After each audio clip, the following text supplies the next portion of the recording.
Kovai Ramanathapuram 64வது ward திமுக பெண் councillor Jayaprada, அவரது கணவர் ஸ்ரீனிவாசன். கோவை மாநகராட்சி துப்புரவு பணியாளர் ஒருவர் தனது இருசக்கர வாகனத்தில் அயோத்தி ராமர் ஸ்டிக்கர் ஒட்டப்பட்டு பணிக்கு வந்ததை கண்டித்து இந்த மாதிரி படம் ஒட்டி பணிக்கு வரக்கூடாது என்று எதிர்ப்பு தெரிவித்த நிலையில், ஒலம்பஸ் மாநகராட்சி வார்டு அலுவலகம் முன்பு நிறுத்தப்பட்ட இருசக்கர வாகனத்தில் ஸ்டிக்கரை எடுக்கச் சொல்லி துப்புரவு பணியாளரிடம் வாக்குவாதத்தில் ஈடுபட்டார். அவர் அதை எடுக்க மறுத்துள்ளார். இந்நிலையில் அப்பகுதியின் முன்னாள் கவுன்சிலர் ஏடி ராஜன், பாஜக துப்புரவு தொழிலாளர் சங்க தலைவர் ஜோதி உள்ளிட்ட பாஜகவினர் மற்றும் திமுகவினர் இடையே வாக்குவாதம் ஏற்பட்ட நிலையில், ராமநாதபுரம் காவல் ஆய்வாளர் இரு தரப்பினரையும் சமாதானப்படுத்தி காவல் நிலையத்திற்கு அழைத்துச் சென்று புகார் பெற்று விசாரணை நடத்தி வருகின்றார்.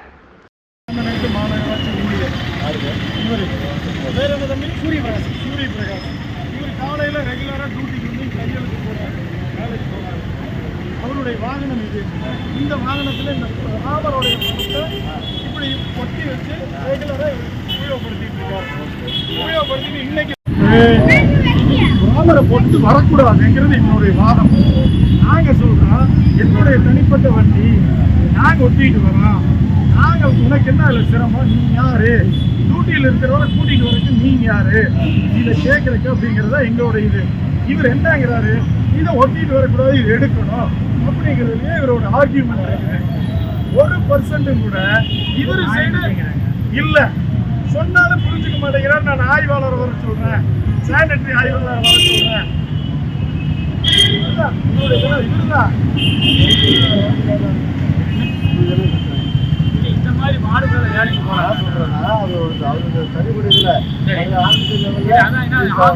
சொல்றதை கேளுங்க, சொல்றதை கேளுங்க.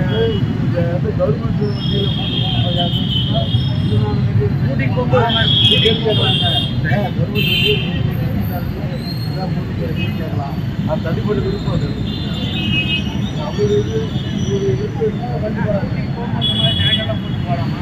நீங்க மாதாபிஸ் வரப்போ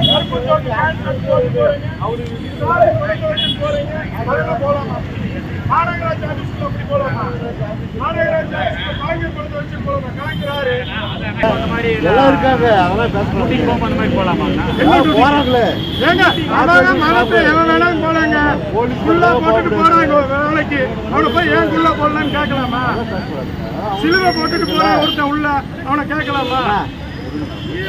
சொல்லிட்டே இருக்கீங்க, அவர் புரிஞ்சுக்கவே மாட்டேங்கிறாருங்க.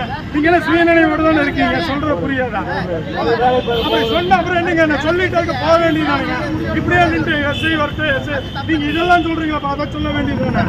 நான் ஏதாவது தப்பா பேசுறேன் அப்புறம் நான் சொல்ற புரியுது. எல்லாத்துக்கும் கொண்டுதானே புரிஞ்சுக்க முடியாது. இவருதான் புடிச்சு வச்சுட்டாரு. இவரு போன பஸ்ட் இவரு நீங்க என்ன அடிச்சிருக்கீங்க சொல்லுங்க. கூட்ட கூட்டி பிரச்சனை பண்ணிருக்கீங்களா? என்ன பிரச்சனை பண்ணிருக்கீங்க? நான் சொல்றது புரியுதா உங்களுக்கு? வேலை முடிஞ்சது, அவர் வேலையை பார்த்துட்டு அவரு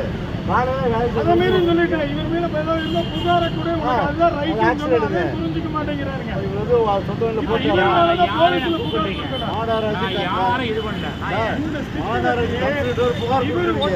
போயிட்டு வந்துருக்காரு. வேலையில் இருக்கிறவரை புடிச்சு கூட்டிட்டு வந்து எடுக்க வச்சிருக்க முடியும். இவர் கவுன்சிலரோட புருஷன் வேலையில்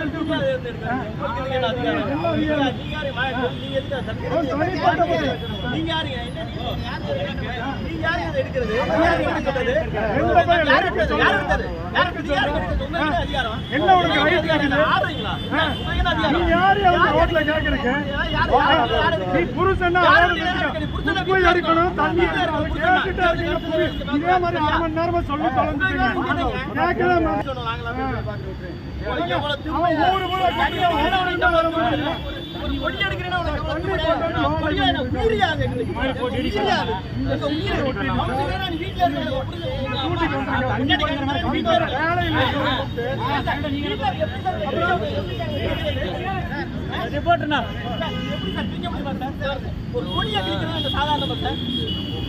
புரிஞ்சாதுங்களாமா? ஒட்டக்கூடாதுன்னு சொல்றாருங்க. இவர் யாருங்க? என் வண்டியில என் சொந்த காசு போட்டு நான் எடுக்கிறேன். என் வண்டிக்கு நான் டியூ கட்டுறது நான் தான் எடுக்க போறேன். சரிங்கண்ணா. வண்டிக்கு நான் சாப்பிட்டு போய் சிக்கினாலும் நான் தான் ஃபைன் கட்டி நான் எடுக்க போகிறேன். இவர் யாருங்க? கவுன்சிலரே கிடையாது, கவுன்சிலரோட வீட்டுக்காரர் தாங்க. இவர் கேட்குறதுக்கு என்ன ரூல்ஸ் இருக்குங்க? என் வண்டியில் நான் என்னோட நான் கட்சியில் இருக்குங்க, நான் கவர்மெண்ட் ஸ்டாஃபுங்க. சரிங்களா, நான் என்னோட வண்டியில் நான் பணம் கட்டி நான் எடுக்கிறேன்.